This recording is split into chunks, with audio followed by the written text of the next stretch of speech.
Dear Esther, I sometimes feel as if I've given Evening birth YouTube, and to welcome this to Mad Jack Vane plays somewhere Dear between Esther. longitude and latitude. This is a new concept of a game and it beats where remotely here. it's kind of like, No matter I don't know, how it's hard hard to I explain. correlate, it You don't remains a really single do fact. anything in this game, so if you An expected me alpha point to in my life do that something in this refuses all game except hypothesis. walk around, you know, just I don't watch return it each now. time leaving fresh What else markers that I about hope this game? Well, that's about it really. of my It's just, hypothesis I just wanted to check will it out. It was an blossom into impulse fresh buy, insight in the first of all.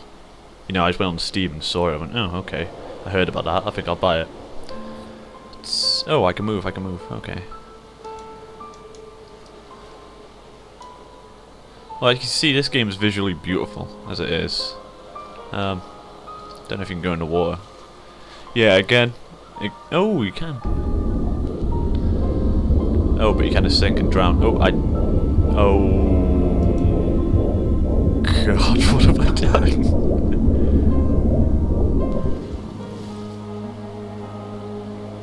Am I alright? Am I okay?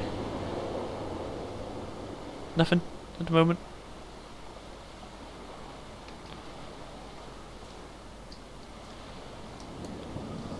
Okay, what's flashlight? Should have. Oh god, have I broken the game already?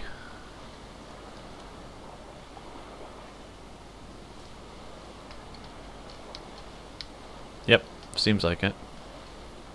And let me just try to walk towards this light.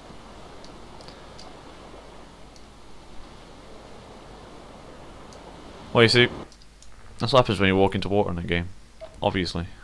Alright, welcome back to Mad Jack Vane plays Dear Esther. I'm trying to find out what the hell the light is at the moment, because I know there's a light on this game. But anyway, sorry about that. We've learned not to go into the water in this game, because you die instantly.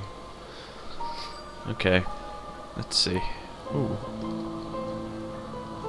Oh, okay, the light comes on. Oh, whew. God, somebody needs to fix that, don't they? Deserted island, yeah, but you know, you still need to fix things. Okay, again, yeah, this is a story game.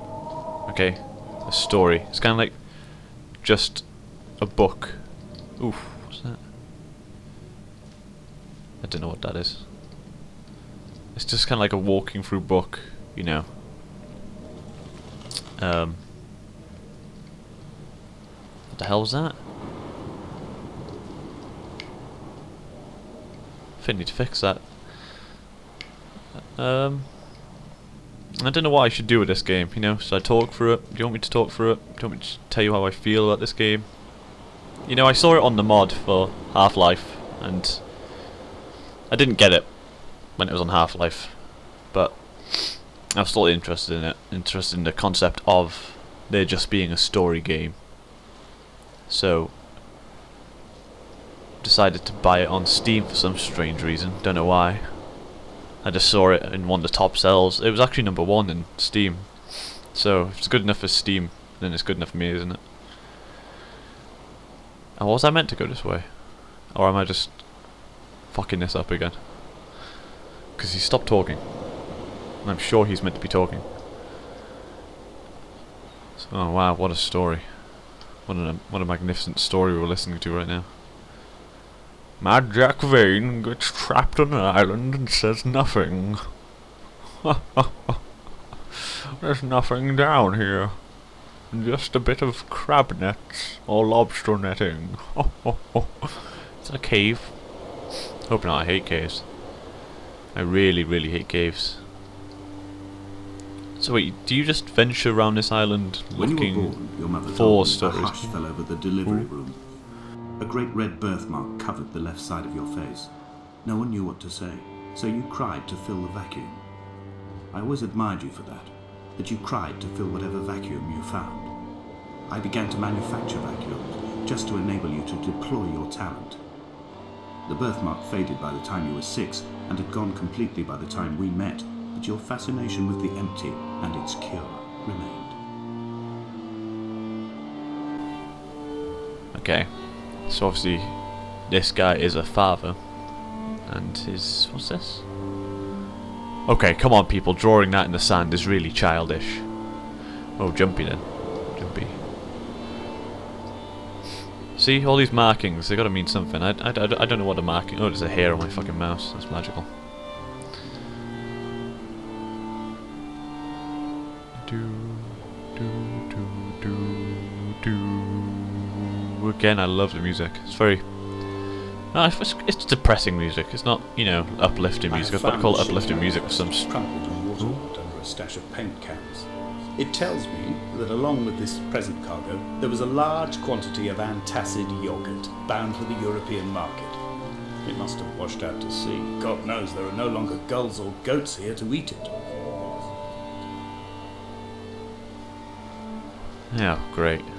I went all this way for nothing. And this one thing I don't like about this game is there's no run button. I know it's meant to be a story game, and again, there's nothing to run to, but you know, I at least like to run through it. Oh, beautiful. I wouldn't mind being stranded on... actually, I would. Let's be honest, it might be a beautiful, you know, looking island, but still. Bleak and depressing is what I will call this episode. Bleak and depressing.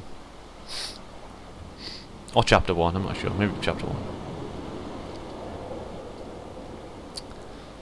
1.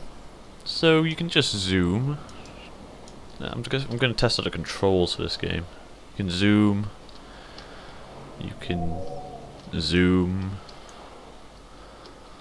No, you can just zoom. That's about it for this game. Again, I wouldn't... I don't know. Maybe, yeah. It still classes itself as a game because you're controlling it and it's, you know, person to computer. But I don't know. It's on borderline between just a story and a game. God, they really worked hard on this, didn't they? I mean, look at it. It's great. Is that all I've got? Does this just lead... Oh wait, no, there's a path up there I can go to. I'm a fan of stories. I'm a big fan of stories, but depending on what the story is... Oh my god, this is starting to look like where I live. Yes, I live in a bleak and depressing place.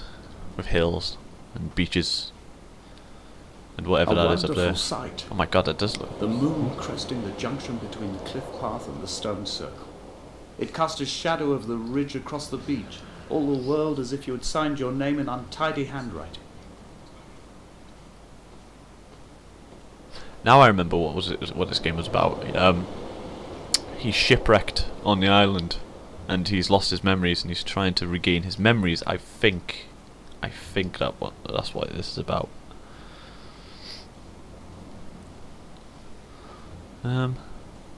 It's starting to remind me of Amnesia a bit, isn't it? I mean, look at it. When someone had died or was dying, or was so ill they gave up what little hope they could sacrifice, they cut parallel lines into the cliff, exposing the white chalk beneath. You could see them from the mainland or the fishing boat, and know to send aid or impose a cordon of protection, and wait a generation until whatever pestilence stalked the cliff paths died along with its hosts. My lines are just for this. To keep any would-be rescuers at bay. At bay. The infection is not simply of the flesh. No, infection? There's an infection? Oh. I didn't know there was an infection. What am I doing on the island if there's an infection? I don't like this, boy. I don't like this. Not one bit. I quote directly. Motley lot. A motley lot with little to recommend them. I have now spent 3 days in their company. That is, I fear, enough for any man not born amongst them. Despite their tedious inclination to quote scripture, they seem to me the most godforsaken of all the inhabitants of the Outer Isles. Indeed, in this case, the very gravity of that term, forsaken by God, seems to find its very apex. It appears to me that Donnelly, too, found those who wander this shoreline to be adrift from any chance of redemption. Did he include himself in that? Yes, did he? Did he? So, I take it he wasn't alone on the island. Whoever we're talking about now. There was somebody obviously here, and... No, there was an explorer here before him, and my guy is reading his Dear Esther, book. I met Paul. I made my own little pilgrimage. My Damascus, a small semi-detached on the outskirts of Wolverhampton. We drank coffee in his kitchen and tried to connect to one another. Although he knew I hadn't come in search of an apology, reason or retribution, he still spiraled in panic, thrown high and lucid by his own dented bonnet. Responsibility had made him old. Like us, He'd already passed beyond any conceivable boundary of life. Oh god, I should have went across that fence. Okay, there we go. Obviously someone was here on this island before. Because look, there's fences. Shrubbery looks nice. Yeah, at the end I'll give this game. I'm gonna rate this game. I think this will be my review of Dear Esther.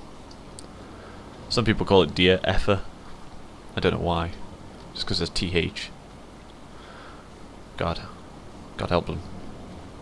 But yeah, I think I'll talk about presentation, graphics, sound, gameplay, and lasting appeal, or something like that.